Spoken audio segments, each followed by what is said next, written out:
everybody, and welcome back to OMB Reviews. I am the critic who is a cynic. How is everyone doing this evening? Happy Saturday to everyone, and welcome back to the Welcome to Asgard podcast. This is episode 240 of the Welcome to Asgard podcast, and that reminds me to shout out Toph Morris, who is a supporter of the podcast over on Anchor.fm. I hope everyone's weekend has been going swimmingly, and I thank you all for joining us once again, whether you're watching on YouTube, Periscope, or over on DLive, and hopefully very, very soon, and very, very shortly, also to Odyssey as well, though I've reached out to them a few times now, trying to get my channel up on their live streaming platform, and so far have not gotten a response. There was indeed one comment, actually, that I made on someone else's Twitter post, and then they responded back saying, hey, share your channel link and we'll get you set up, and I did, and they never got back to me. So I'm still kind of in this limbo when it comes to Odyssey, but I really,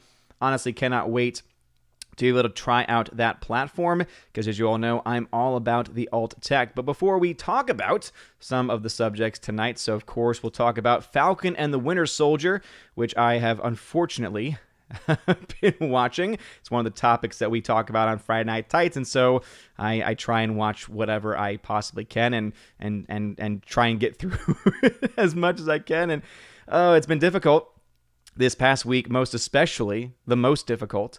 And we'll talk a little bit about that. Also, it is indeed still the Easter season. Easter is a 50-day season, for those that are not aware, going all the way up until Pentecost Sunday. So we still got several weeks left in the Easter season. So happy and blessed Easter to everyone out there. And of course, we'll have our general movie, pop culture, TV talk like we normally do. And I have indeed been seeing some movies, most especially been continuing on into the James Bond franchise, and my wife and I just finished For Your Eyes Only with Roger Moore, and I will say it's probably my favorite Bond film so far since we've been going back through the classics, because it just was the most complete story, and I don't know, it just kind of worked. It's also the first time that James Bond actually says no to a woman for his advances, so I thought that was an interesting take. And also, it's probably the longest time in a movie before James Bond actually makes a move on anybody. So, I don't know, it was kind of nice for them to focus on other story elements and to focus on some really cool action sequences as well. Stunt teams have been great in every single movie, but this movie especially had some pretty cool stunts. There's this really awesome one where James Bond is climbing up this cliff in Greece, and he falls off, and they show like an actual person doing the stunt and falling off the cliff, obviously with a rope attached, but still, like, I was looking at it and I was telling my wife, this is why when I was younger, I wanted to get into stunt work, because I just wanted to be that kind of a person to do those things. And I eventually said, probably is not the best, because let's be honest, especially since I knew that I wanted to have a family one day, it would not be a very good financial job, and also the high risk factor is a part of it too. But anyway, so I've been keeping up with that, but let's go ahead and say hello to some people in the chat. By the way, if you're watching on YouTube, please be sure to smash that like button. It really does mean and does help out a lot as well. Also, shout out to Drunk 3PO, who I know is streaming right now, but he's been kind of getting screwed over, most especially with Teespring, now just known as Spring. And they deleted his entire store. I don't know if y'all been following this story, but yeah, Drunk 3PO's entire store was taken down, and many of us speculate it's because it was being shouted out by Gina Carano. And as we all know, all of these people talk to each other. All of these people in these big organizations, in these big corporations, these big businesses, they are all in cahoots with one another. And if they're not in cahoots with each other directly, they follow along with what everyone else does. Again, it's pretty obvious at this point. But anyway, shout out to Drunk 3PO, because that is awful. I've mentioned to him TeePublic is another option. I have shirts that are available on TeePublic. Of course, I still have my own Spring account, but I've been kind of not wanting to be on Spring for a while now, because I just have a lot of questions about Spring, and they always take things down from different channels. And again, I just don't really like their censorship in that capacity, in that way. And to take down Drunk 3PO's channel and his store, to me is just ridiculous for the very sake that they didn't even warn him. They didn't even say, hey, here's a warning. If you violate this policy again, we'll take your store down. They just took it down. And the only thing he had ever dealt with in the past was there was like a copyright claim or something against one of his shirts because of the drunk 3PO design, right? Because, you can't have a similar design, even though it's creative and transformative and obviously not taking away any money whatsoever from Disney. Again, that's kind of the whole point of copyrights, is to try and to protect people and businesses from losing money to, fake competitors and to, to IPs that they own. And so I've always understood it from that perspective, but it's very clear that Drunk 3PO did nothing wrong, and I would argue that even his original design, he did nothing wrong, because, again, it was transformative, and most clearly, and again, the most important part of the entire law in the first place, no money was being taken out of Disney's pocket, out of Disney's hands, by that design. Because last time I checked, they don't really sell a whole lot of 3PO shirts anyway, so shout out to Drunk 3PO. He is a friend of the channel. He is a member of the Geeks and Games team, and he's awesome. Let's say hello to D-Lab first, because we got Cam Dean Heiss over there. Says, good evening, Odin. Hope you and the family doing well. Thank you very much. Baby Thor is doing well. He has been bathed, and now he is eating his dinner. He then says, I was able to get a Drunk 3PO logo shirt and a Welcome to the Rebellion shirt before his store was shut down. Yeah, and if you were not able to get one, I'm confident that whether it's Spring giving him the store back, though at this point, I don't know if he'd want to be on there, since now he knows that Spring can just, take him down like that with no reason whatsoever. It reminds a lot of, how a lot of people on Twitter have been taken off Twitter. And what is their reason for being kicked off? What is their reason for being removed from the platform? Blank. No actual policy violation. Just say, we didn't like you. We didn't like your politics. We didn't like your opinions. We didn't like who you supported. In the case of Drunk 3PO, we don't like the fact that you support Gina Carano and are friends with Gina Carano because she has to be the bane of everyone's existence. She has to be evil in the eyes of the people because she did wrong. She did not go along with the Disney company line, and everyone knows Disney controls everything. It's ridiculous. It totally is. But hey, Camden Heiss, congratulations on having those shirts. All right, let's head over to the YouTube chat. We had some people here early. It says, LQ3, what is going on? And he had a question about Easter, and Orange Chat Reviews answered the question. Yep, it is still Easter time. And again, this is really why I do it, because a lot of people only really know the secular Easter. Easter bunny, Easter eggs, chocolate, that kind of stuff. They don't recognize or remember or even have a second thought of the fact that it's primarily and first a religious holiday. That it is the commemoration of the resurrection of Christ. And that as a season, because this event is so important to human history, it doesn't last a day. It lasts an entire 50 days commemoration of Easter. So anyway, that's the reason why it's been in the title, and it will continue to be in the title, because also it means that it opens up for questions about Catholicism and Catholic stories and things going on in the Catholic world, faith questions, that kind of thing. So it also keeps it open for that too. Rosie G12, what's going on? Says, Hail Odin chat. We have family coming over, so I'm going to miss the stream. Hate missing the stream. I'll see you guys on Tuesday. Well, Rosie G12 family is indeed priority number one, so thank you again for still stopping by and dropping a like. Snortapoopus Cuber, what's going on, dude? It says, hello, humans and other quitters. I always appreciate that. Jonathan, what is going on? We got Tina B, Empress of the Universe. Hail to you, and again, she is letting everyone know, if you have a comment or question at any point tonight, please put Odin question, all one word, Odin question. Don't put any spaces between it. Don't put an @ symbol. You don't have to. Just as long as those letters are spelled correctly, Odin question. It'll highlight orange on my screen. Let me know you're trying to get my attention, and then I'll be able to address your comment or question. Of course, if you want to surpass all of that, and not have to wait 20 or 30 minutes, because as it says right down there right now, I do follow typically 20 to 30 minutes behind, because I do read the chat. I don't just read super chats. But if you want a super chat, if you want to donate via Streamlabs, which is preferable because YouTube gets none of that money, then you can find a link to the Streamlabs donation in the description below, and it's posted throughout the stream as well by the Valks and by Heimdall, my bot.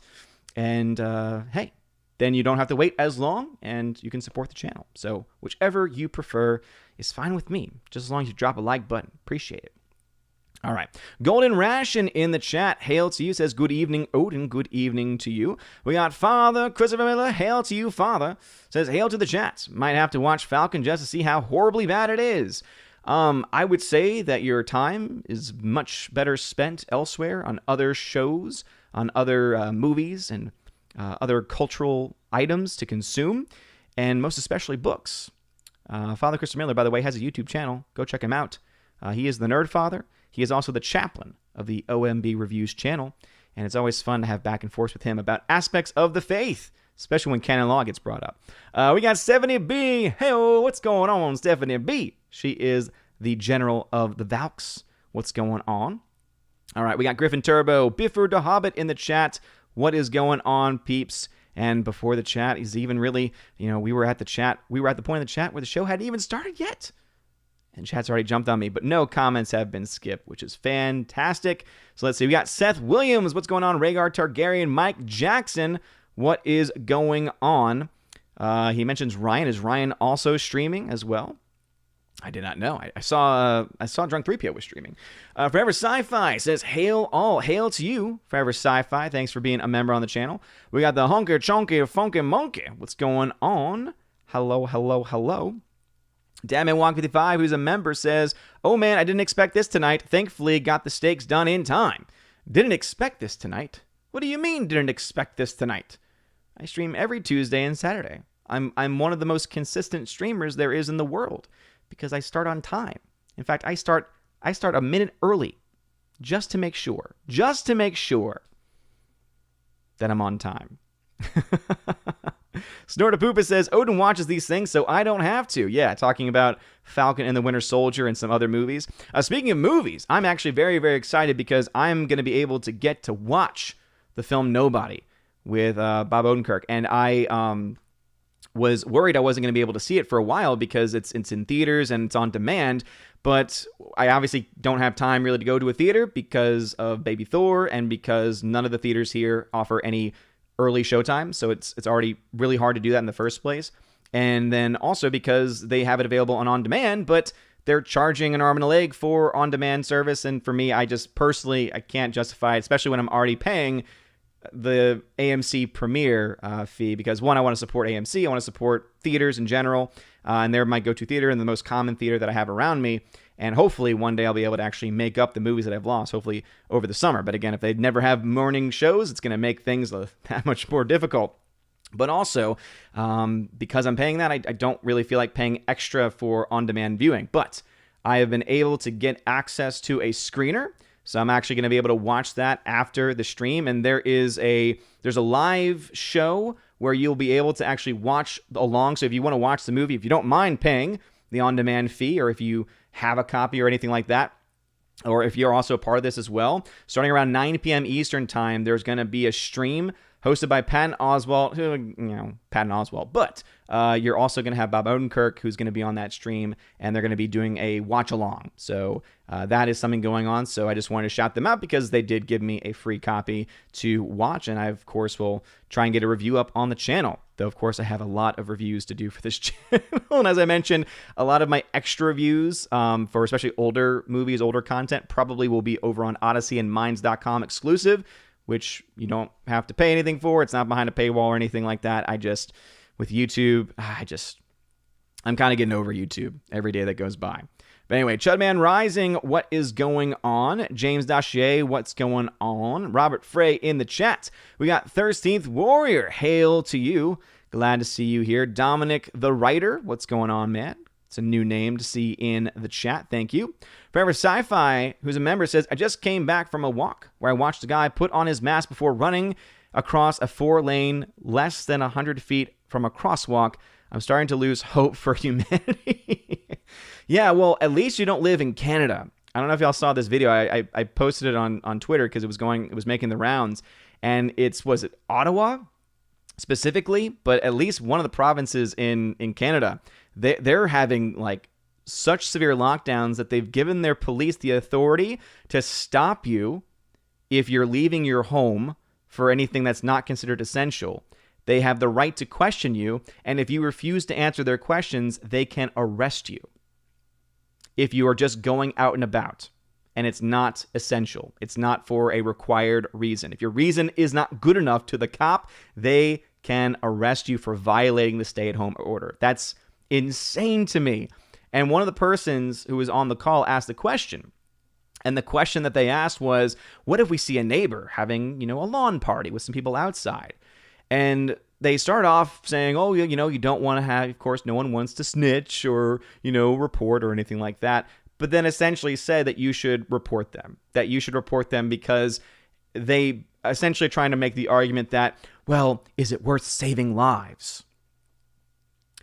They must not look at the CDC numbers. They must not look at the international numbers, which are incredibly low.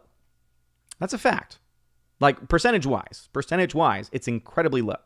For younger people, it's not even as deadly as the flu.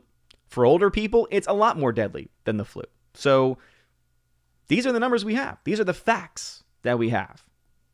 But for some reason, people don't want to admit the facts.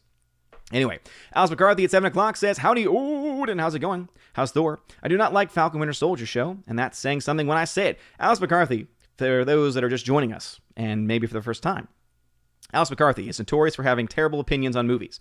He likes some of the worst movies of all time, and we can't help him. We pray for him. We try our best to convince him that he's wrong, but alas, we can't really get that done, unfortunately. But anyway, thank you very much for being correct on this one. J. Alex McCarthy Jr., as I like to say. All right, let us see who else is in the chat. Favorite Sci-Fi, also, if you are a member on the channel, then you don't have to worry about tagging me. As long as you're not tagging anybody else, I'll read your comment. It says, I'm surprised that the CDC hasn't convinced the sheep that wearing a bell helps people hear them coming so that they can social distance. Don't give them any ideas, Forever Sci-Fi. Michael Thompson, what's going on, man? Glad to have you in the chat. Thursday Warrior, thank you for being here. Matthew Highland says, hey, man, it's been a while. I've been going to the gym recently, so I've missed your live streams. Hope all has been well. Well, dude, you could always listen to the show while you're working out over there. I wish that I could do that, but I'm just not really into the working out. Just not my cup of tea. Snorpipus Cuber says, oh yes, I wore one of his Rebellion shirts today when I was shopping. Not one was had, because real people don't care. That's what these people online don't realize. That's what these big companies who listen to the Twitter mob don't realize. Real people don't care. Thursday Warrior says, stunt work as long as it didn't involve swimming in the ocean or old houses, thus braving sharks and spiders. Ooh, that's a fair point, 13th Warrior. Yeah, the ones with him swimming with the sharks, I wouldn't be able to do that. I would say nay to that, for sure. Micah Martinez, what's going on? Says, good evening, Odin. How's your day been? Day's been fine. Day's been good, Mikey. Day's been good. I was able to wake up early, like I normally do, right, because of the baby. Was able to read some of a book that I'm reading. It's A Voice in the Wilderness. It's a compilation of the accounts of Archbishop Vigano. If you're a Catholic, you probably know that name. And I just got through his second testimony, and I actually had never read them all the way through. I'd always see headlines or quotes from it, but it's pretty compelling stuff, to say the least. And just the way he handles it, I think, is quite beautiful in a lot of ways, especially when you look at his beginning and his end. But I was able to read some of that today. I was also able to do a test for school, grade paper. I had a very productive day. So my day was good. My day was pretty good. It was the most productive day I've had in a pretty good while. Favorite Sci-Fi says, you should do a crossover stream with Drunk. Get a Welcome to the Rebellion shirt with midichlorian Bob on it. Dude, I will be down for it, because obviously I've got my Bob the midichlorian shirt. He's got his Welcome to the Rebellion shirt. I would love to do a show with Drunk 3PO. The only issue is the fact, of course, that I have a full-time job and I have a 6-month-old. So I always feel weird saying that 6-month-old. I have a 6-month-old. So it makes doing any extra streams during the week difficult, because obviously my priorities are on work and family. But I will say that I would totally be down for it. If there was ever a time that we could work it out, that'd be fantastic. James Dashier, thank you very much for the $1 donation via Streamlabs. Thank you for donating via Streamlabs. He says, hey, Odin, I'm also getting back to watching the Bond movies as well. I would like your thoughts on the ones that you have seen. Well, I've made comments about the ones that I've seen already in the past. But so far, I will say, as I said earlier, that For Your Eyes Only is by far my favorite. think the original Dr. No was also pretty good. I think that I prefer Connery's Bond as far as just the mannerisms and the personality type. I do like Roger Moore's Bond as well. I think it's just a different style, right? It's different. It's a different take on Bond in a lot of ways compared to what we saw. But what I do like about Roger Moore is that it's clear, if you actually look at the movies and pay attention, Roger Moore is clearly more willing to do stunts than Sean Connery ever was. And because of that, the movies are just, as movies, typically better because you don't have as much of the green screen or the clear barrier because Sean Connery was afraid of like different animals. And so they did scenes with him with these animals. And so in order to, placate his fear, they would put like a sheet of glass between them or a sheet of plastic. And you could like tell that they had done that. So I like Roger Moore's films a little bit more because of that very reason. But we've been watching them kind of, back to back to back. So they kind of blend together in a lot of ways. But for right now, since we just saw For Your Eyes Only, it was the one that I liked the most. Baptist 702, what's going on? Thank you for the $5 super chat. It says, Father Odin, I missed your members' live streams. Hey, yeah, man. We're having our next Chosen of Valhalla stream next Sunday, the 25th. Don't know the time yet. It might be earlier. It might actually turn into a double feature because next Sunday, for those that are not aware, so not tomorrow, but next Sunday, we will have our Oscars boycott, the Wednesday Raven Awards. So voting is only going to last for another week or so. If you've not voted yet, Heimdall will be posting the link throughout the night. And, of course, my Valks have a link to it as well. You can find it on my website, ombreviews.home.blog. I know it's terrible, but I'm working on it. I say that every time. And on there, if you go to the Raven Awards section and you go to Raven Awards 2020, it'll have a link there that you can actually go to for your ballot to vote for the best and the worst of the year of 2020 in film and pop culture and media as well. So anyway, but because of that being next weekend, we might have a double feature. So it might be we'll start the stream earlier to be able to do the Chosen, and then my Chosen will leave, and then like we'll just start a brand new event, and it'll be, I don't know what it's going to, I'll have to, here's the big thing is that I'm going to have to check in with Freya, with the wife, find out what works best for her, and then that's going to be the determining factor of everything, because obviously happy wife is a happy life. But anyway, thank you, Baptist 702. Mike Jackson says his new store is on TeePublic. Good to know. Good to know. Alice McCarthy says, Drunks got TeePublic now. Just ordered the t-shirt there. Very nice. Again, I use TeePublic as well, and I haven't had any issues with them, but then again, I don't sell too many shirts. Damn55 says, it was good to see you were doing well during the pizza delivery last night. Yes, thank you. It was very, very nice to have Baby Thor make his Friday Night Tights appearance. I think it was the first time that we had seen him on stream. But anyway, yeah, Baby Thor made his appearance on Friday Night Tights. It's pretty awesome. Keck44, Nathan Slay, welcome to the chat. Nathan Slay says, listen, I understand Godzilla vs. Kong isn't exactly objectively good, but I had fun with it. I thought it had enough monster mayhem to entertain me and keep me satisfied. And again, if you subjectively enjoy the movie, I've got no problem with you, as long as we acknowledge that objectively it is flawed, especially the story. Andrew Hoyle, what is going on, good sir? Thank you for being a member. Says, hail everyone. Just a little late today. Yeah, only 9 minutes late. It's okay. And it's 7:22 in real life, so, you've already moved past this point. Zachariah315, what's going on? He says, howdy. Howdy, howdy, howdy, howdy. All right. Chat has jumped on me like it always does. So again, thank you all for being here this evening. Looks like no comments were skipped, which is always a beautiful and wonderful thing. But let me just find where I left off in the chat, and then we can start to go into a few things. So first, Reed Palencia. Oh my goodness. That's a name I haven't heard in a long time. Reed Palencia. Thank you once again for an Australian $10 super chat. It's been so long since I've heard that name. Welcome back, Reed. Says, considering how unbalanced the Oscars are in determining awards, what good can they do today as far as we, the public, are concerned? Not much. I won't deny that even over the last few years, there have been some pretty cool moments.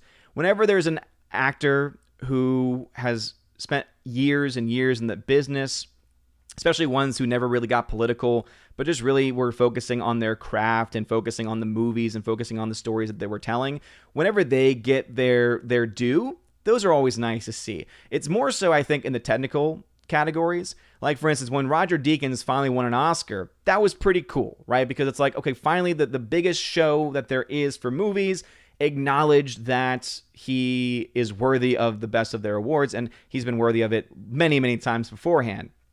However, even though there are these moments, I can't help but think to myself just how cheap it is now. You know, there was a time when to have an Oscar and to be nominated for an Oscar was a huge thing. But because everything has gotten so political now, and because the political machinations have become so exposed, especially the behind-the-scenes stuff, it becomes really hard and very difficult to take really any of the winners or even a lot of the nominees seriously over the last several years. I mean, keep this in mind, everybody. The Borat sequel got an Oscar nomination for writing. Yes. Now, I've not seen the Borat sequel. I've seen the original Borat. The original Borat was funny. But even though I enjoy the original Borat, I would never have said that movie should have been nominated for an Oscar for anything.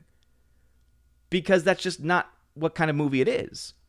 But it's very clear that this specific case of Borat 2, the movie got nominated for a couple of categories.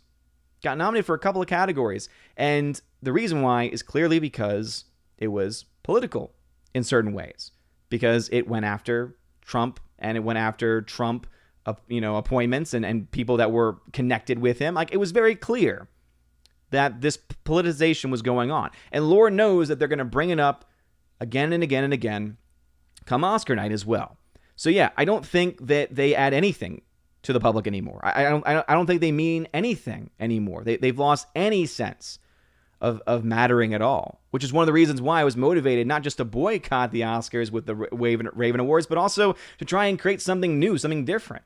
You know, it may not get large, it may not get very popular, but I think a lot of people just want to feel like their voice is heard, and that movies that typically don't get recognition or don't get the recognition that they deserve get noticed. So, anyway, it's a good question, though. Before we get started with the topics for tonight, though, I do need to bring back one segment that we haven't done on the show in a long time. But now I have them tonight, and so now we can bring back the puppy cam. So there's little River right there. So she's sleeping, and then there we have little Willow, and she's also sleeping as well. Brought their beds in so that way they could get nice and comfortable, and didn't take them very long. Again, we got in here about 10 minutes before the stream, and within about 5 minutes or so, they were already getting comfortable. So anyway, there's our little puppy cam. So the pups are doing great. So again, River and Willow, both girls doing very well. But Freya needed to have a break from them tonight since she takes care of baby Thor every night during this time. So anyway, shout out to the Hounds of Asgard. Anyway, there we go.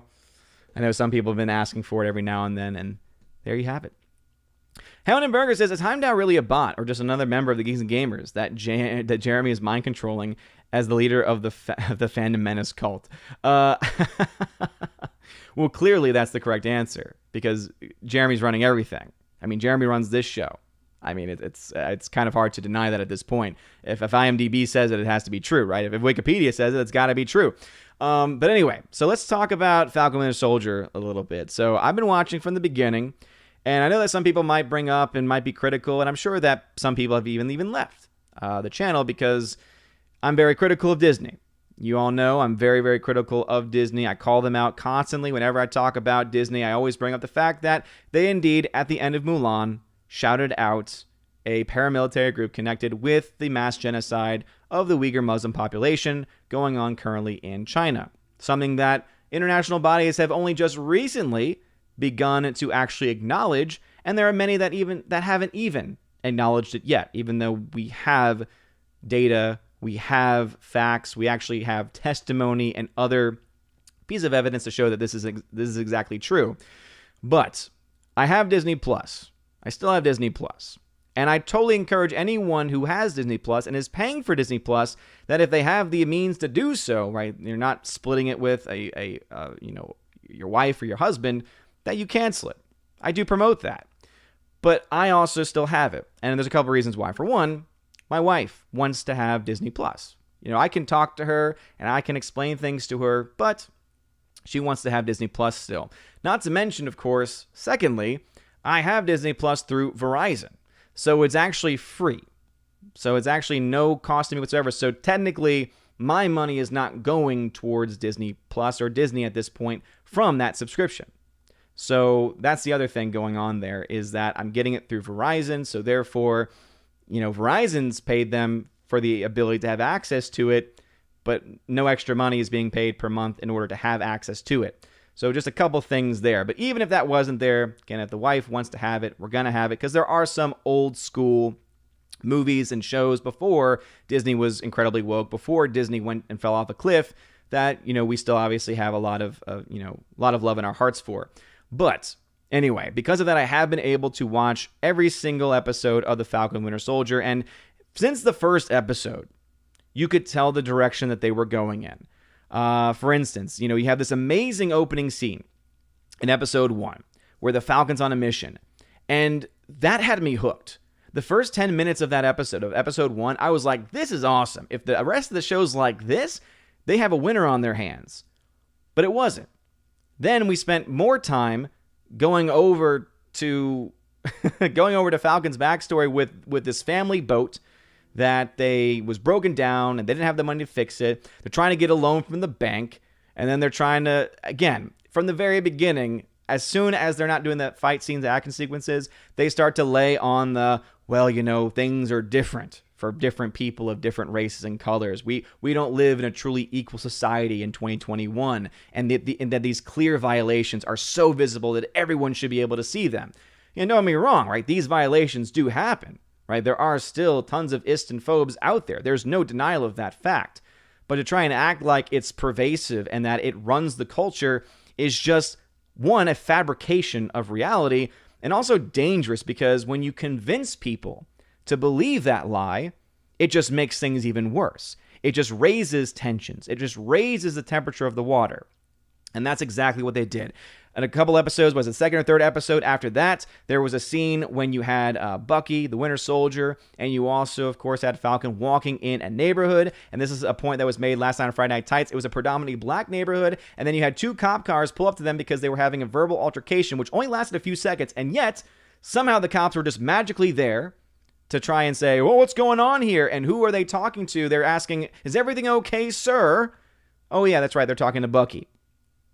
Clearly trying to play the whole, it's 2 white cops, and so they're just naturally going to be racist, which, again, is ridiculous. When you actually look at the stats and the data, again, the whole concept of not just in general, but if you're going to tell me, here's the other thing that's unbelievable about that. If you're going to tell me that you're going to have 2 white cops in a predominantly black neighborhood patrolling, I just don't believe that.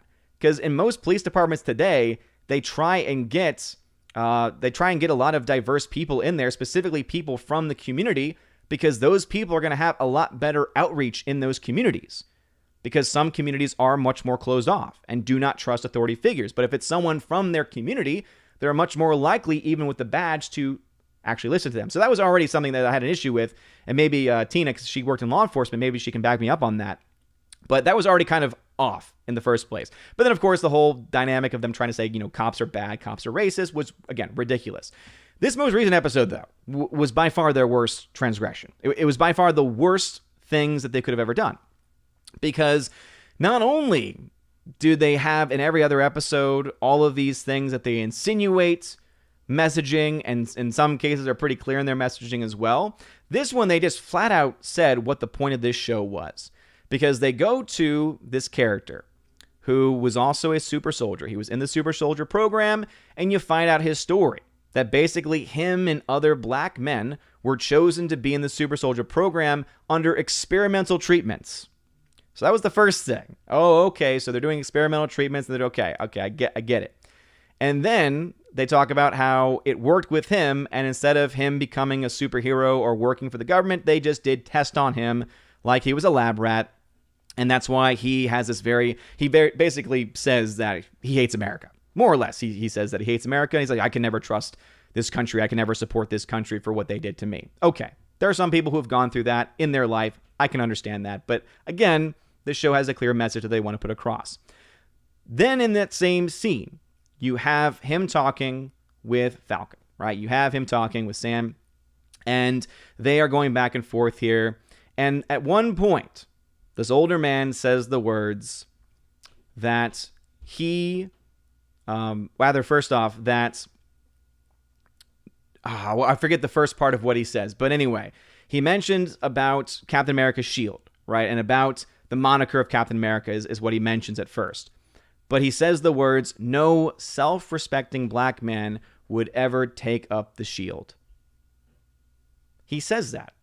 No self-respecting black man would ever take up the shield because of the history that that shield has, the history of America, the history of racism and bigotry. That's what the show's about. The show is all about how evil America is, how evil borders are, right? They've had this entire sympathetic storyline to the flag smashers, right? Who are killing people, killing innocent people, but they're trying to say, but you have to understand that they're coming from a pretty good place. Again, clearly making their messaging heard, but no more so than what we heard when he said no self-respecting black man would take up the shield, which is just ridiculous. Again, it's just insane. And then, of course, you have the biggest scene, which is making the rounds on social media, and we mentioned it last night also on Friday Night Tights, and that is the scene where essentially Bucky Barnes apologizes for being white, more or less.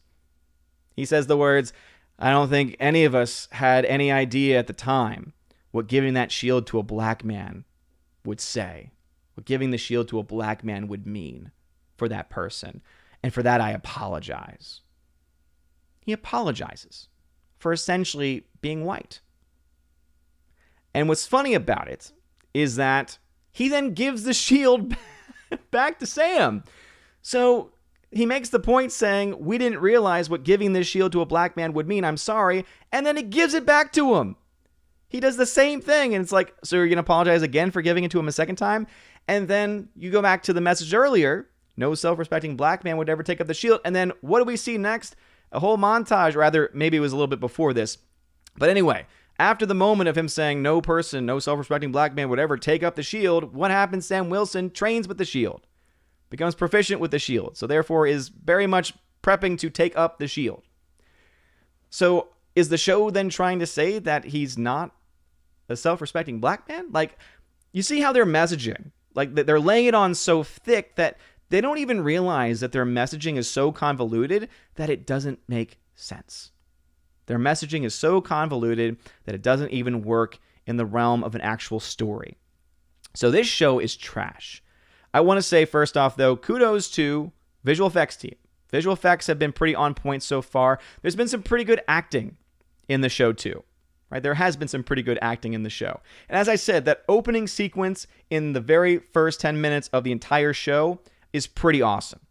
Is pretty cool to see. I felt like I was watching a movie. It was done that well.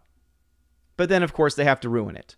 Again, very next scene, they have to destroy any goodwill that they build by making it all about, again, race. And I said this back in the first episode, and there were some people who said, "I don't know, I think you're digging a little too deep here." But they said the words, "Hey, you don't know if it's going to be about race. What would make you think that?" This was because at the end of episode 1, what happens?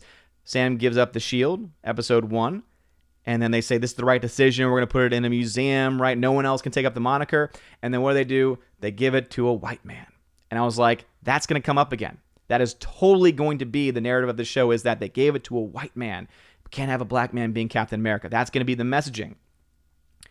And then, of course, what do we get in this episode? Verification that is what the show is absolutely about. Because now I've just remembered what the black super soldier actually said. He says they would never give the shield to a black man. That was what he said first. They would never give the shield to a black man, and no self-respecting black man would ever take the shield in the first place. Yes, that's a line that's said in this show. This show is trash.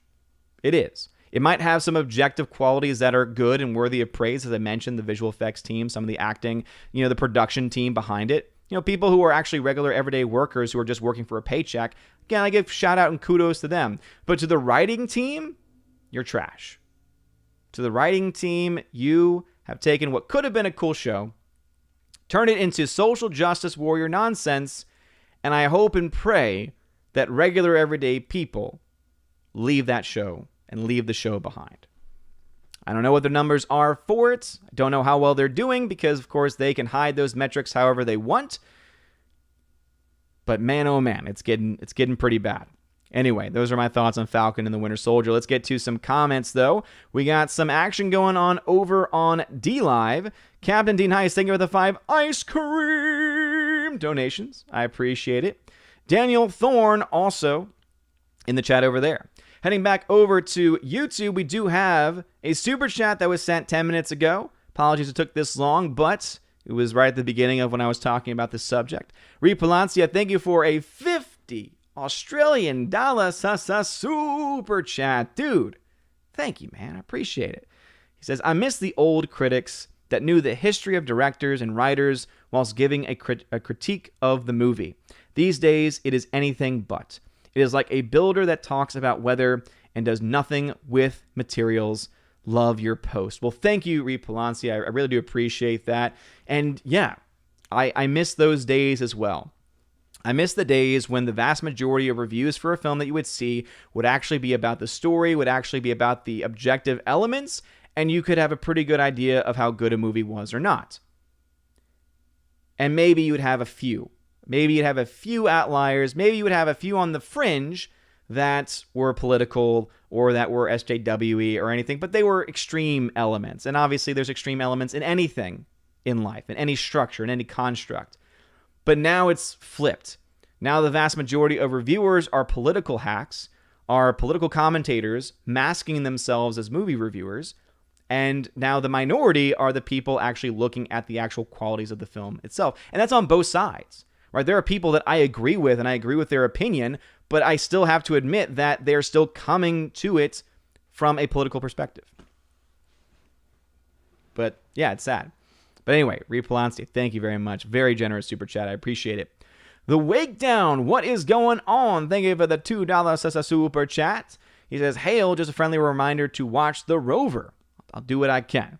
I'm going to try and get through Nobody tonight. Because I have a screener for that, so I can't wait to watch it. James, thank you for our $2 super chat. $2 donation via Streamlabs. Thank you very much for donating via Streamlabs, James. He says, what are your thoughts on George Lazenby as James Bond? He was okay as James Bond. He wasn't awful, but there were two things about George Lazenby that were terrible. One, during his fight scenes, they did this weird ADR post-production. They put in fight sounds, and they sound awful. His grunts and everything are just atrociously bad. They are very, very bad. And also, the movie he's in just so happens to suck. It's just, like, objectively, it's just one of the worst of the movies. They do this weird editing style. The story is not that good. There's just so many things wrong with it, and it's really sad that that's the only movie that he got, and that they brought... they had to bring Connery back, which, again, I love Connery, but it's so funny because Connery comes back looking so ancient, looking 20 years older after just only being away from the role for a few years. So, yeah, I feel like Lazenby got a bad rap, not because of him, but because of the movie he was in. Just wasn't very good. All right, back to the YouTube chat. Snortapoops Cuber says, Ryan and Jeremy showed up on Jay's channel for a while. Nice. That's awesome. Joseph Nash, what's going on?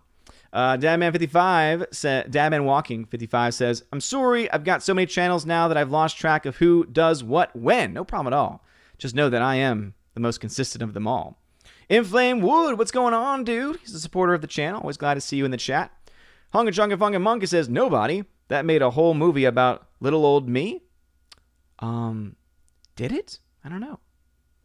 Nathan Slay tags, here's what I wonder when people watch the Falcon and Winter Soldier TV show.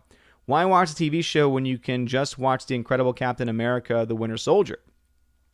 Because people want to see the story continued, and they unfortunately dropped the ball big time, which is no surprise after what they did with WandaVision and what they will likely do with everything else. I will say this much, though. This is a show that hasn't gotten a lot of attention, and I'm just going to say, I've been watching on Disney Plus also Mighty Ducks Game Changers. Now, it's clearly made for kids. It's very much a kid's show, which I have some issues with because obviously when you go back to the classics, it was also PG. It was made for kids too, but it was also one that I think adults could enjoy. And there's moments of Game Changers, the show, that I actually like. There's moments I laugh out loud. I'm like, this is hilarious. This is great. And they do have, Gordon Bombay is back. Emilio Estevez is back for the show, but more so in a supporting role, more so in a supporting character. And that was something I thought would bother me a lot more, but I actually don't mind it. It's not a good show. The acting in it, especially from the lead actress, I forget her name, but she was in Gilmore Girls. I just don't think she's that talented of an actress. It's just kind of cringy. The kids, though, the kids are the main characters really in it, and I think the kids are doing a great job. And the friendships and everything. There was this whole storyline in the most recent episode where one of the kids, who has been very alone and isolated a lot of his life, never had any friends, he is one of the first persons that is asked to join this team by the I forget the kid's name, but the kid who is the son of the female coach. So some people might have issue with that, but let me just be clear. She's struggling. So it's fine for me because they didn't make it of it's a female coach and she's therefore better than everyone else. It's oh no, she's out of her element, just like we saw in the early times, in the early years of Gordon Bombay with the Ducks, right? Where he also was just out of his element in a lot of ways. She's even more so out of her element because she has no real reference for hockey whatsoever. So it's kind of actually funny the way that the way they handle that. But anyway, on the most recent episode, there's this whole storyline between these two kids that I just mentioned, and the guy's talking to this girl who works at the concession stand and says, I think I'm finally ready to take the next step. And I'm just like, where are they going with this?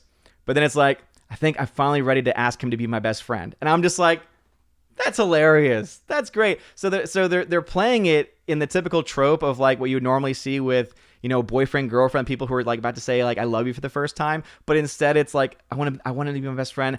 I want to ask him to sleep over. So it's like, it brought me back to childhood, to being a kid and being like, it's so humble. It's just so wholesome. And so I've been watching that show. I've been enjoying that show a lot. Compared to Falcon Winter Soldier, like Falcon Winter Soldier makes me ticked off because of all the stupid identity politics. And then I go to, Game Changers, which is not even that great of a show, but it's just like, hey, it could turn my brain off and just laugh. There's a couple moments that I laugh out loud. Like I'm not going to lie. There were a couple of funny moments in there. But they're pretty fun. But anyway, that's my thought on that. Snortapoopa says, visiting so many streams, Burr feels thin, sort of stretched, like butter scraped over too much bread. Oh no, the Snortapoopas. Snortapoopas, don't do that. We got 63 people still watching, though. Please smash that like button. It really does mean a lot. Mike Martinez says, nobody was awesome. I think you're going to like it quite a bit. I have heard great things about it. Laura, Ryan stole my fan fiction story. Also waiting for Nerdrotic. Laura, who's one of my chosen of Valhalla, she's awesome. She saw it a while ago and just praised the movie to the moon. So I'm very, very excited to watch it. Marby Dog, what's going on? Tag says, have you ever seen Altered States with William Hurt? It's 40 years old, but I think it still holds up well, especially for sci-fi. Altered States, I have not. So I'm assuming that's a movie then. Tell me a little bit more. Sell me on that movie, Marby Dog. Kara Tharp says, today is my puppy Winston's first birthday. Well, happy birthday, Winston. Happy birthday. Happy puppy birthday to Winston. Snortapoopa says, Ontario. I know, Ontario. Thank you. I appreciate it. Andrew Hole says, Patton Oswalt. Think I'd rather give myself a shave with a rusty cheese grater than watch anything with that hideous goblin in it. Yeah, but you also have Bob Odenkirk. He's in it. And I think a couple other people who might be in the show, in the movie. Golden Ration says, I live there. Golden Ration, I'm so sorry to hear that, man. Papers, please. Yes, papers, please. Papers, please. Super says, sorry I'm late again. What up, my dude? What's going on? No problem at all. Hamilton Berger says, I live in Canada, in Ontario. Here's the thing. The cops have basically said they won't use this power unless, they really have to or want to, I suppose. Well, I guess kudos to the cops and the sheriffs that might be up there, or the equivalent of sheriffs up there. I don't know if you call them sheriffs or not. So kudos to them for not, supporting and not actually enforcing these stupid regulations and blatant violations of human freedom. But obviously that can't be everyone. And that's the sad thing. And also, what happens when the politicians decide to punish those cops that don't enforce the draconian measures, Andrew Ho says, well, our lockdown is finally, quote, finally over here, but bets are in for when it starts again. Dude, yeah, I feel bad for all my brethren up in the UK because, yeah, what is it to really say, and what does it really mean to say that it's over, that the lockdown's over? I just don't buy it over there. Like, these are the same people that were talking about vaccine passports. You know, these are the people that will lock down at a moment's notice. Basically, enjoy the summer because something tells me that it's going to remain in the background all summer. And then once the flu's, because here's the thing, like if you actually track it, if you actually track the cases and you actually look at the data, these very much coincide perfectly with the seasons and times of the year that people get sick. You know? And most especially you see the fall peak and you see the winter peak. You know? But for some reason, people don't want to, it's ridiculous. Especially that winter peak. They just don't want to talk about it. They just don't even want to spend any time in reality. It's ridiculous. Thursday Warrior says in Canada they have $1,500 fines for failing to wear masks and social distance. Again, that is insane. That is insane, especially when you look at the numbers. Matthew Highland says, what's better, Falcon Winter Soldier or WandaVision? I guess neither of them are good. But if I had to choose one to watch again, it actually still is, as much as I'm hating it, Falcon Winter Soldier, only because WandaVision's just not rewatchable. Like, it's not that it's complete and utter garbage. It's just that it's not a show in general that you would ever even want to rewatch again. Because the whole intrigue of the show is the unfolding of what's going on. And there are some movies and shows that do that you can go back to because you want to experience it again. But because of where it ends up, you're like, well, that's not worth the payoff. It would be like saying, I'm not going to rewatch Game of Thrones, even though the first few seasons especially are great, because I know how it ends. And it's terrible. So why would I watch the show that's just going to remind me of how bad the ending is? That's my vision of WandaVision. And again, I don't want to watch either. But if you made me choose and I had no other option, at least there's a great action scene in the first episode of Falcon Winter Soldier. At least I can hold on to that a little bit. James Nashe, thank you for the $2 super chat. Says, have you seen the movie Return to Oz from 1985? No, I have not, but I've heard of it, and it just seems weird and bizarre. It just seems weird and bizarre. I don't know. Jonathan Carney, what's going on, bro? He says, Odin, what's up? What's up to you? The new number 2, that's Dean Heiss. Bruce, what's going on, Bruce? Welcome to the chat. Sizer Neons tagged and says, Captain Falcon and Winterfresh had me more excited than WandaVision. If Loki screws up anything, then MCU on Disney Plus is 0 for 3, #DuckFisney. Slicer, do you honestly think that Loki could possibly be good?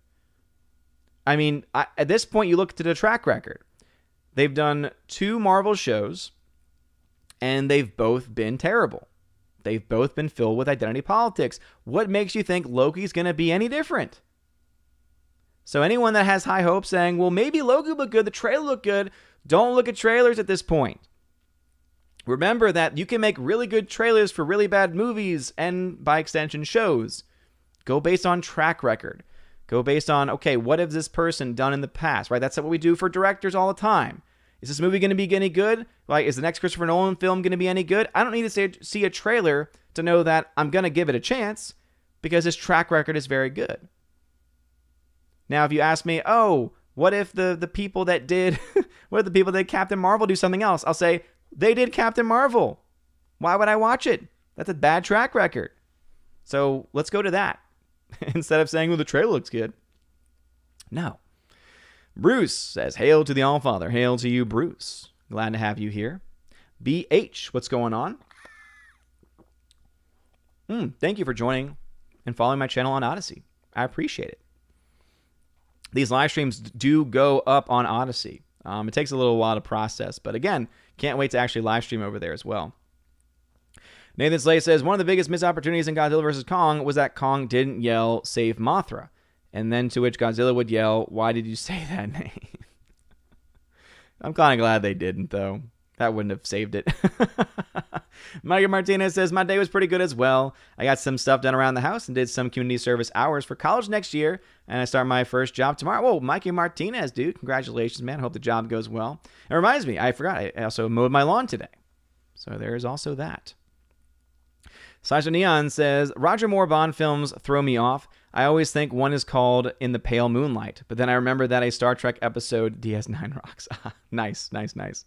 Cobra Viper 999, what's going on? Micah Martinez then says, I've only seen a few of Connery's Bond films, and I think they're very good. I did see Casino Royale, which was fantastic, but Quantum was such a mess. Quantum of Solace is garbage. Casino Royale is probably the best that Daniel Craig ever did. Skyfall is still pretty good. I do like Skyfall, but Casino Royale I like a little bit more. Forever Sci-Fi says, I liked Connery, but Moore never wore that Zardos outfit, and I can't unsee that to this day. Wait, was that like the really skimpy outfit that Sean Connery wore at one point? We made fun of that at one point. My wife was like, took a picture and sent it to my dad because he's a big fan of Bond. He's like, oh, do you have one of these? Thursday Warrior says, I remember looking forward to Roger Moore Bond films because the opening stunts were always incredible. Yeah, seriously.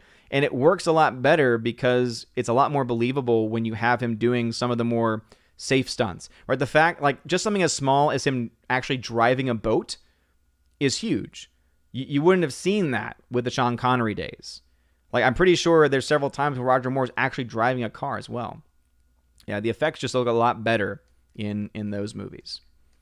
All right, the chat has jumped on me like it always does. And because I spent a while talking about Falcon Winter Soldier and other things, some comments have been skipped. It's 7:36 in the chat. All right, it's 7:55 in real life. It's 7:36 in the chat. So if you had a comment before 7:36 and the last comment that I read, then you may need to post it again. Unless you've left. If you've left at any point or weren't paying attention, please do not post again, because even if I never read it, there's a chance that I did, and I don't like to repeat myself. It's kind of this pet peeve of mine. Damn Walker 55, thank you for the $10 donation via Streamlabs. Damn Walker, thank you, man. And thank you for donating via Streamlabs. No message there, but hey, you're the first comment in the chat. It says, wow, just got back in the van with that revelation about the shield. Then why even make the show if the symbol is so evil? Exactly. Like, why have this long rant going into the history of the country and America bad, but then still have him wear the shield, train the shield, etc.? It's just, it's ridiculous. Storm People's Cuber says, I'm so sorry. Yeah. Micah Martinez says, instead of being subtle, the messages are in your face, and that's the worst part. Yeah, seriously. Like, there's a lot more subtlety in the first few episodes, and then every episode, they get more in your face. Like, as I mentioned, the end of the first episode, people were saying, oh, Odin, you're going too far. You're judging this too harshly. You don't know it's going to go in that direction, and look where we are. Yes, that's exactly where we're going with it, because I understand optics and I understand how these people currently writing for Disney and other major Hollywood companies think. They don't care about telling you good stories. They want to tell you woke identity politics nonsense. Andrew Hoyle says, well, this sounds a delightful show. Victim Falcon is so stunning. I think you've changed my mind. But seriously, like, the character to focus on, the much more, like, they do this whole thing with the boat with Sam, and it's just like, I don't care about this. And then they go over to Winter Soldier, and he's going to therapy. And it's like, you could do something cool with that. And they kind of hint at it a little bit, right? He's trying to get over the fact that he hurt so many people, that he was not in control of himself. Obviously, that's going to cause some PTSD, right? Because it's like, I had no control over my actions, and I hurt people, and I don't want to hurt people. So they could have done something there. That was the story. Like, this show really should just be the show should just be Winter Soldier, and just go through the life and times and history of the Winter Soldier and him getting back up on his feet. That could be a good show. But no. Instead, he's a side character, and he even admits he's a side character because he says, we didn't understand what this would have meant to you because of the color of your skin. It's just like, stop it. Not to mention, he's essentially white knighting. It's like, again, they don't have any sense of they don't have any sense of self. They don't have any sense of the words they're saying and just how ridiculous it all is. Anyway. Super says, genuine question, what is Falcon Winter Soldier even about? I've heard you guys talk about it, and Jeremy Johns and I can't figure out the plot is. It sounds utterly pointless. Yeah, seriously. That's pretty much it. The basic plot is you have some terrorists called the Flag Smashers going around because they're trying to pass legislation to move refugees back to their home countries, whether or not they want to move or not. So you also have this whole immigration refugee storyline going on too, in addition to everything going on with racist America. So Micah Martinez, Anthony Mackie and Sebastian Stan are really good together, and it might be the best part of the show. This Marvel could move away from politics. No, seriously, again, they're very talented actors. I like Anthony Mackie. He's a good actor. He's good in this show as an actor. Sebastian Stan as well. And that's saying something because Sebastian Stan did not have a very good start in movies. Go back, watch an old film from let's see, before 2010. So it was like sometime between 2006 and 2008. There was a movie called The Covenant. Sebastian Stan played the bad guy. It was awful. At one point he says, and I quote, "I'm going to make you my biatch." Look it up. It's hilarious. It's great. It's a movie that my best friend and I quoted a lot. It was one of those movies that was so bad it was good. So it just became it had a very special place in me and my best friend's heart.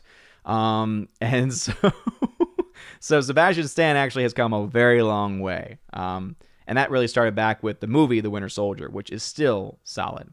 Kara Tharp says, this show sounds terrible. Yep, pretty much. Devin Walking Through 5 says, it's Disney. Everything the mouse does is about inclusivity, including the parks. Yeah, but it's not even true inclusivity, right? It's this fake garbage.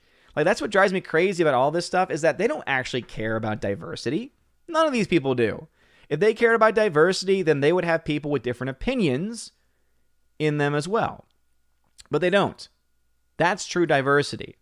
And it's so funny because these people always make reference, like these SJWs, they always make reference to, well, the studies have shown that diversity is actually really good because, if you bring people together from different countries, what you find is that problems get solved faster, etc.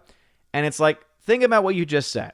People from different countries and different cultures come together. What that means is by default, they're going to have different opinions. They're going to have different worldviews. And so they ignore that, say, look, the studies have been done, ignoring the fact that one key component is that they all have different worldviews and therefore all have different opinions. And then they scrap that part and say, let's just judge you based on the color of your skin and then try and make sure that you have the right opinion. That's not diversity then. That's a bunch of people with the same opinion who might look a little different, but still think the same way. That's not diversity. But they still try and push this stuff down our throats. Nathan Slay says, please do yourself a favor and don't put yourself through the trash fire that is Falcon Winter Soldier. I'm already doing it. Again, I'm doing it to talk about on Friday Night Tights. And as I said before, it is what it is. Hamlenberger says, so does this mean that Idris Elba could take the shield since the BBC seems to doubt his blackness? In their world, then, yeah, I guess he would. Tina B says, I'd like to thank you for pushing me into a nervous breakdown and a migraine for discussing Falcon and Winter Boy. I'll send you my psychiatrist bills. Aw, Tina B, come on. Pat S says, Odin, Anthony Mackie's family. I taught his nephews and knew his brother and adult cousins. They are scientists and engineers and are very conservative people, but don't tell Hollywood. Wow. Yeah, seriously. And that goes back to what I just said. That's the sad state of Hollywood today. If you come out as conservative, you're done. Unless you work for a production company like the Daily Wire or some other company, probably a smaller production company that just doesn't care about that stuff, you're not going to get work again. And it's really sad to see people get treated that way. Thursday the Warrior says, the incredible thing about the history of black soldiers in World War II in Korea was their willingness to serve for a country which was a discrimination at the time. It helped the U.S. to live up to its ideals. Yeah, there are things that the character I mentioned earlier brings up that are completely factually correct. But then they try and make the point saying, you think it's that different? You think anything's changed? And it's like, well, we don't have slaves. That's a big difference. Everyone can vote. There's laws on the books to protect from being treated differently because of the color of your skin. I would say things are very, very different. Not to mention, of course, we had a black president from 2008 to 2012. So, I mean, I'm pretty sure things are different. Now, don't get me wrong.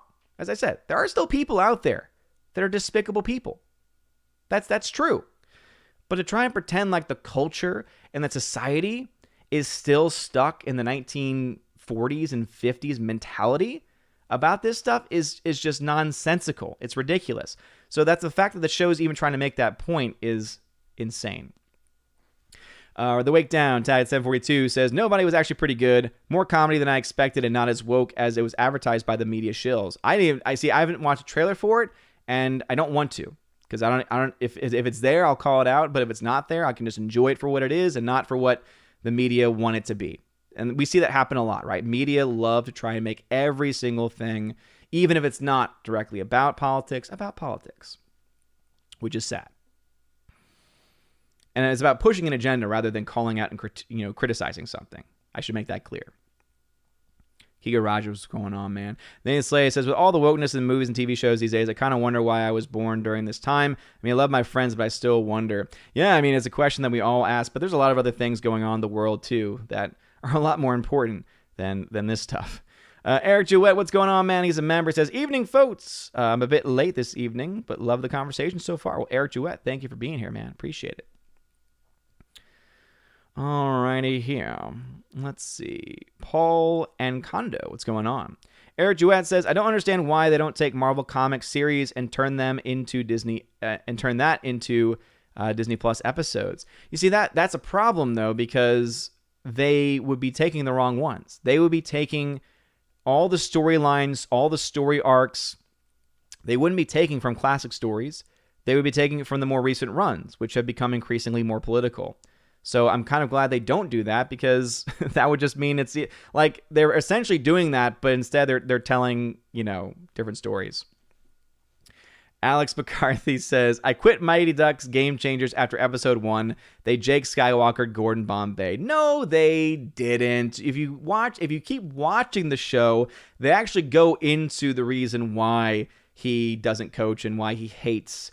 I understand why you would think that, but it actually is like he makes a point. At one point he says, no, I love hockey. So he does say those words. He still loves hockey. It's very clear that he does. And basically what it came down to was he was working with college teams and with recruitment. And one of the kids that was in the program was from a poor family and couldn't afford to even buy tape for his stick. And so he bought the kid tape. And then all of a sudden someone who wanted him out, someone who didn't like him, reported him, and he got fired. He was pressured, saying, you're going to step down and you're never going to coach hockey for college or at the professional level ever again. Or we're going to basically make this a whole public thing. So you actually understand why he stepped back from hockey and why he doesn't have a very fond opinion of hockey in the very beginning of the show. They do change it. So they don't completely Jake Skywalker him. I can see why you would think that in the beginning, but they do resolve it. You have to watch a few episodes for it, though. Rhaegar Targaryen says, what is a Gilmore Girl? I've never seen the show myself, but it's about, from what I can remember, isn't it about a woman who has a child very young, and so she and her child are, they look like they're very close in age, and some people think they're sisters. I don't know. That's all I know. Hamilton Berger says, you kind of like Mighty Ducks Game Changers? Your objective movie criticism card has been permanently revoked. I just said it's not objectively a good show. You weren't listening. But I appreciate your sarcasm. Anyway, Slicer says, as for me, the animated Mighty Ducks is my jam, 90s cartoon. In my book, they are timeless. I never watched those just because it was actual ducks. It was actual ducks playing hockey. I don't know. It was just a little ahead of me, I guess. Let us see here. Kara Tharp says, I love the Mighty Ducks movies since they were filmed in Minnesota. I have been to some of the ice areas in the first film. Nice, yeah. The movies are great. Like I even love the third one, the one where they go to college. I think it's fun. Forever Sci-Fi says, lockdown over. It's never over. Was it over when the Germans bombed Pearl Harbor? Oh, damn. Wow. Now you're going somewhere. Tenetos Felicitas, what's going on? Golden Ration Tag. We need George to just sit down and finish the dang series. It's not going to happen. I believe Nerdrotic when he says that. Snortopupus Cuber says the politicians and bureaucrats are loving their newfound authority too much to ever end the shutdowns and restrictions. Marby Dog says Altered State is about a neurologist who discovers states of consciousness that can be physically manifested. He discovers this using a sensory deprivation tank. That sounds kind of interesting. I'll write it down. I can't promise that I'll watch it, but I'll do my best. Altered State. Cool. Anyway, Hannibal Grimm, what's going on? Pin Drop, 1984. Been a while, Pin Drop. Glad to have you back. Matthew Highland tagged and says, Disney should have made the show about them at the Perp School Eden Hall Academy with Bombay as the varsity coach along with Charlie. Well, the problem is apparently some of the old characters do come back in the show. Haven't gotten that far yet, but Charlie does not come back. And the reason why is because I don't think they ever gave an official reason, but I think it has something to do with him being busy with other projects or something. So, it would have been cool for them to do that, but it wouldn't even have been possible because of schedule. So, Soul Assassin says, did you hear about the Predator writers taking Disney to court for the rights back? I didn't, but that's awesome. The Wake Down says, the trailer for Loki actually looked really good, which makes me even more certain that it'll be woke. Yeah, again, never go based on trailers when it comes to that kind of property. Howard X13 says, did someone say Game of Trash? Speaking of TV shows, Breaking Bad is the OG. I hope Better Call Saul's finale will be amazing. Dude, yes. Breaking Bad is an excellent series from beginning to end, and it's very rare for us to say that about TV shows, unfortunately, that are actually good consistently all the way through and have a good, satisfying end. Better Call Saul has been also consistently good, and I have high hopes for their season finale, for their series finale. And if it's as long as it's as satisfying and good as what we saw in Breaking Bad, I'll be happy. Be very, very happy. Nathan Slay at 754 says, what are your least favorite Nolan movies? Dunkirk is at the top of the list. And over time, Inception has become not as fondly remembered. However, it's also been a very long time since I've seen Inception. But there was a time when I would have been like, oh yeah, I'm down to watch it. And now I'm like, I'd rather not. So by far, though, Dunkirk, for me at least, is his weakest. From the films that I've seen at least. There's one film, the first film he ever did called, was it The Following or Following? I have it. Haven't had a chance to watch it yet. But I hear for his first movie, it's actually pretty good. All right, chat has jumped on me like it always does. Looks like no comments have been skipped this time, which is fantastic. Let's see what's going on over on D-Live. Let's see. Daniel Thorne says, looks like Demon Slayer is outselling Mortal Kombat. How is that possible? Well, ooh. No, wait a minute. That movie hasn't come out yet. At least not in the States.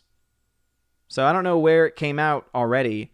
But Demon Slayer already did crazy numbers in other parts of the world. So that's actually not all that surprising that it's doing well, because people have been hearing about it saying, what is this movie that's doing so well?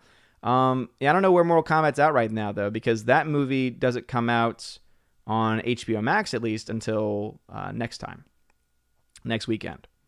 Daniel Thorne, which is better, Spaceballs or Rise of Skywalker? Are you kidding me?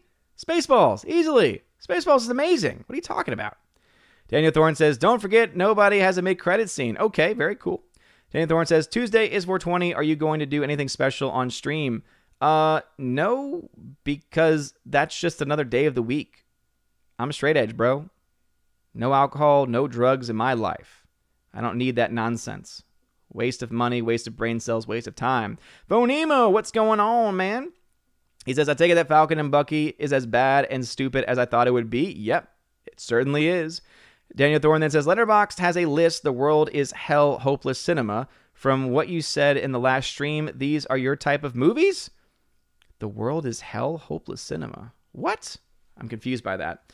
And then says, wear a mask to survive the virus brought to you by the same government that said duck and cover under a desk to survive a nuclear explosion. All right, back over to YouTube. We got a super chat from Terry Johnson. Thank you very much, man. Says the show is anti-SJW. Sam became Cap despite what Isaiah said, showing the country has changed. The politics feel realistic and not forced like Black Widow? BW. I'm very confused by that last point. But anyway, Terry Johnson, I'm sorry to say, no, that you're just not correct. The very fact that you have the character of Bucky Barnes saying to Sam Wilson, we didn't realize what it was like to give the shield to a black man. I'm sorry.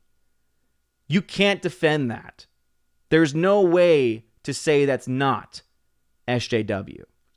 I get your point about the character Isaiah and how essentially he's kind of, going against that, but I'm sorry. For anyone to say this show is not SJW, you're not paying attention. Not to mention going back to the characters that are supposedly the villains, but they're making seem, at least they're trying to get the audience to be on their side a little bit, the Flag Smashers, who are killing people, who are domestic terrorists, who are clearly Antifa BLM types, and we're supposed to feel sympathy for them. So, no, Terry Johnson, you're wrong, man. Bad take. Bad take. But hey, thank you for the super chat. Appreciate it. Anyway, back to the YouTube chat. RoseG12 says, Hail Odin chat. Sorry I'm missing tonight. Just wanted to pop in and say hello. Have family over. See you all Tuesday. Yeah, I saw that already, RoseG12. But thank you for popping back in. HyberDex13, I've been meaning to ask, are you excited about the District 9 sequel coming out? Or is it too late now and director's coming back to direct it? Didn't even know that was happening. Obviously, so much nonsense has been happening with the movies recently that new stuff has kind of been lost in the shuffle.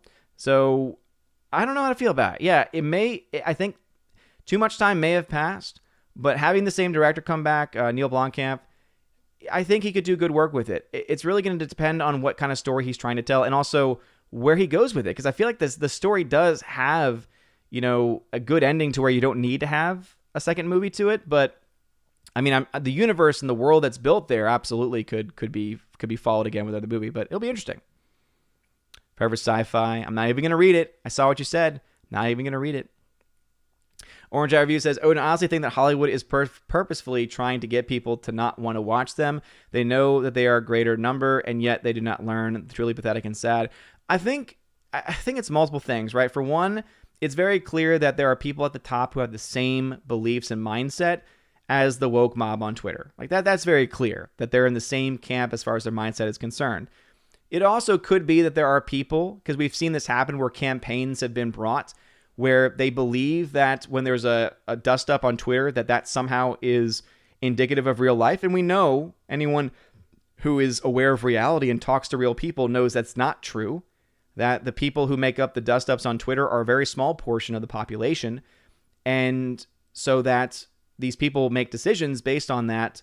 And I think that they do it out of a sense of fear. But again, I think it's also more so ignorance, and also probably some of them have the same opinions anyway, and so they're just looking for an excuse to actually pull the trigger on it anyway. But yeah, I think that there is a point that could be made that they're trying to out people for their beliefs because they get, I guess they maybe it's that they think getting social interactions, whether positive or negative, is a plus because it gets their name talked about. Right? The old adage is, there's no such thing as bad press, which I think is true and not true. I mean, there's clearly examples of bad press that can destroy careers and can destroy things, right? We know that we know this happens. However, I think that what you might see from this is an attempt to try and out people for their views. And if that happens, it shows that it shows an even deeper and more sadistic level of depravity going on in Hollywood. Forever Sci-Fi says, and Sam Wilson used to lead therapy groups for soldiers with PTSD. How do you miss that opportunity? Yeah, seriously. Like, that they could have had that be the building block for him and Sam's relationship, right? For Sam and Winter Soldier relationship. He could have been the therapist. Or at least, at the very least, he could have been like leading the group that Winter Soldier had to go to in order to, make up for what he had done. But yeah, they didn't do that. I will say that they kind of do it in a little way, because Sam Wilson is very clearly throughout this show saying and doing things that are very much like from that therapeutic mindset, from someone who knows from experience of having worked with people for a long time. And so those moments between them are actually really nice, because I said, like, they're both good actors. It's just sad that it's filled with all this other stupid nonsense. Alrighty here. Just another red shirt. Welcome. Smash that like button, please. Jedi Starship. Been a while, Jedi Starship. Glad to have you back. Please smash that like button. It really would mean a lot. All right. Deadman Walk 55 says, the British Empire is much older than the United States. Why don't they go after the UK and their superheroes? Yeah, seriously. You would think that would make sense. But then again, I think that we've been seeing that happen, though. If you go to the academic sphere and you go to history, I mean, that's already been happening. I mean, don't forget that these are the same academics that try and say that the Crusades were completely evil and that they didn't have justification for going to try and take back the land that had been taken from them. Like, again, I'm very much anti-war, but even that, like, from a logical standpoint, says I can get why they would do something like this. Anyway, that's just one part of it. People's Front of Canada. Oh, that's a great name. Welcome to the chat, man. Giga Rogers says, do they bring back casts like in Cobra Kai? So far they haven't, Giga Rogers, talking about Mighty Ducks Game Changers. So far it's just been Gordon Bombay, who's been a supporting character.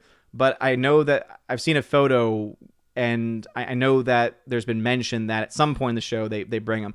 I will say this much. If they wanted that show to be even more successful, that's what they would do. They would kind of go like, it was similar to what we saw with like Girl Meets World, where Girl Meets World, it was fine, it was okay, it was like the same producers and writers, so it had the same theme elements. But the thing that made that show great, or at least made it like worth having them had made, was that we got to see these characters again, that we got to see the Boy Meets World characters, and they did a lot of really cool stuff. They did a lot of really cool stuff with it, and unfortunately, they're not doing that. So if there's one thing that could make Game Changers even better, it would be if they did that. In Future, what's going on, man? Thank you for being a member. He says, hail, folks. Haven't got around to finishing WandaVision. Just can't be bothered after hearing the outcome. Falcon and Winter Soldier just sounds like race-baiting dumpster fire. Pass. Yeah, I don't blame you at all. I will suffer through it for you. Did someone say I didn't get a reference? Yeah. Sounds about right to me. Hannibal Grimm, what's going on? Glad to see you here. All right. Chat has jumped on me like it always does. Please be sure to smash the like button. And let's see where we left off. Let's go back to D-Live for a second. Daniel Thorne says, hopeless cinema has pessimistic worldviews for when you want to wallow in despair. I don't always want to wallow in despair. Storm to Poopus says, George R.R. Martin was never more than a bargain basement J.R.R. Tolkien, at least in my less than humble opinion. I think it's a valid opinion to have. Because when you think about it, I do think George R.R. Martin did make some pretty awesome characters and write some pretty good stories. I like the universe that he built, but you can see that the biggest difference between them is by far their worldview and their sense of morality.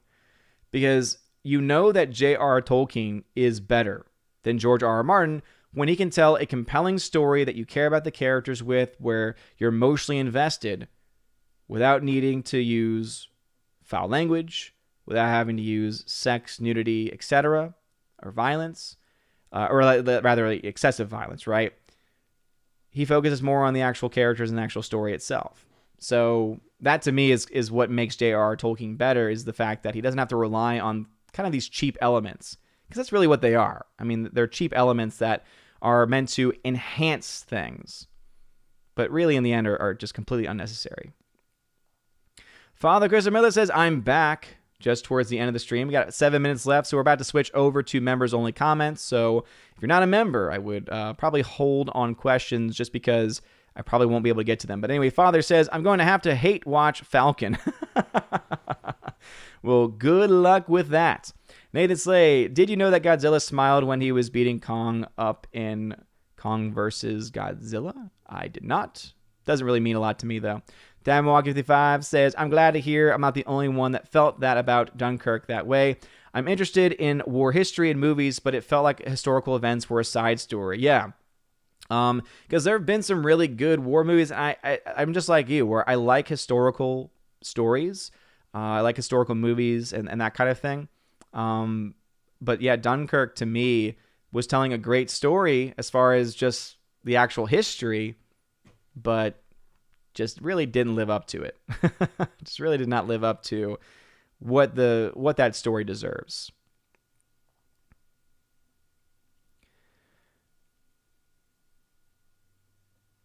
Terry Johnson, what is Odin question? That's the phrase you say and type if you want me to actually see your comment. So unlike other channels, I will read comments in the chat.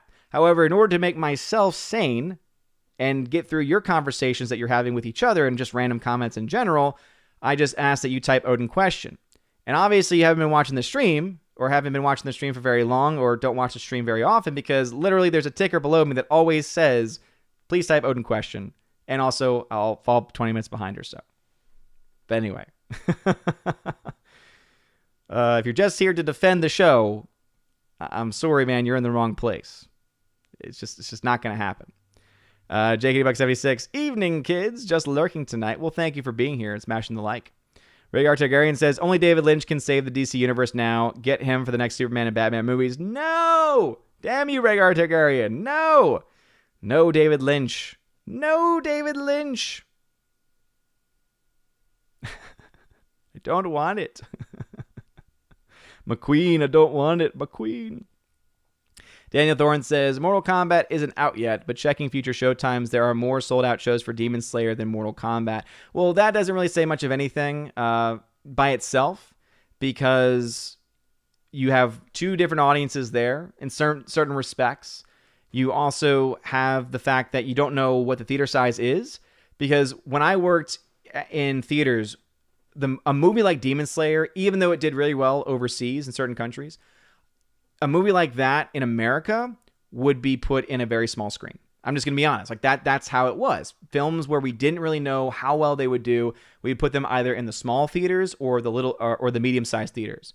So again, I haven't looked at the actual seats from the theaters you're talking about, but my guess is that it's selling out smaller theaters. Whereas Mortal Kombat, which is thought to be, obviously it's a bigger budget movie, it's one that a lot more people are going to be invested in actually watching, I would argue, at least from an American perspective.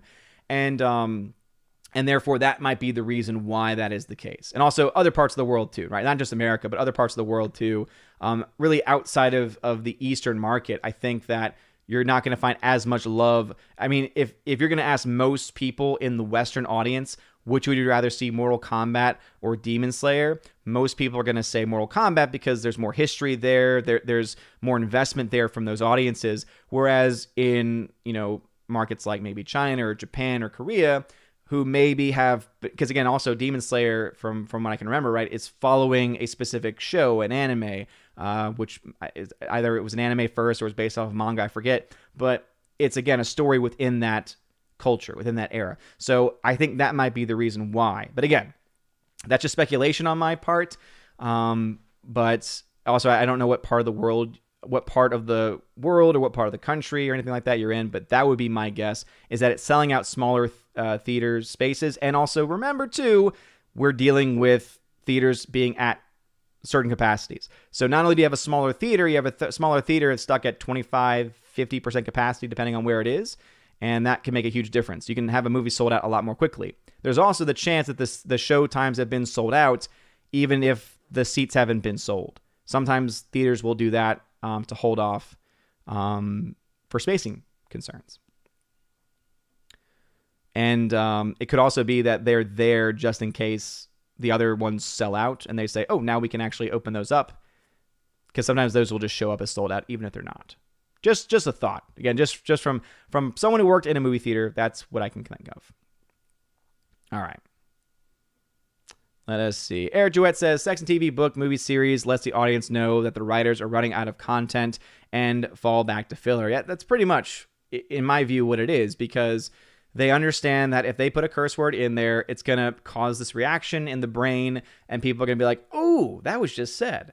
Or if it's sex, right? Oh, this just happened. If it's violence, oh, right? So, yeah, I totally agree. Let's see. The Notice Felicitas says, George Martin did an early story called Tough Voyaging. I read and did not like his style, so I never read anything from him. Yeah, I wonder if like his style holds up in other... I know he's writing a lot of other books like in the same universe, but I wonder if, as you mentioned, something that's outside that universe doesn't hold up. J.K.D. Buck, glad to have you here. Glad to have you here. All right, we are right about at time. So actually, I think I can read some comments. So Father Christopher Miller says, now, no condemning anyone with the D word. What? David Lynch, you mean?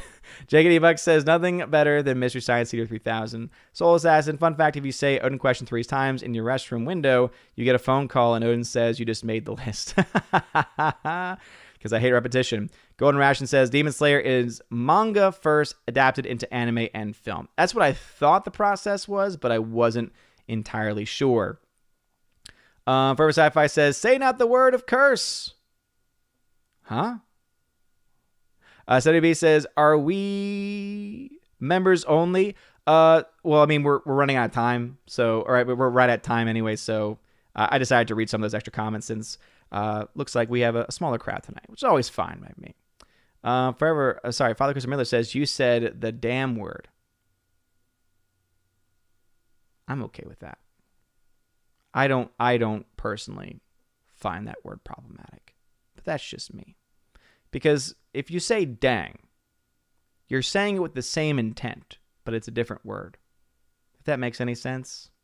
I remember adjacent. That's funny. Helena Berger says the word of curse is a South Park reference. It's a very obscure reference for me. I love South Park, but I don't have every single line of the show memorized. Anyway, that is going to be it for me this evening.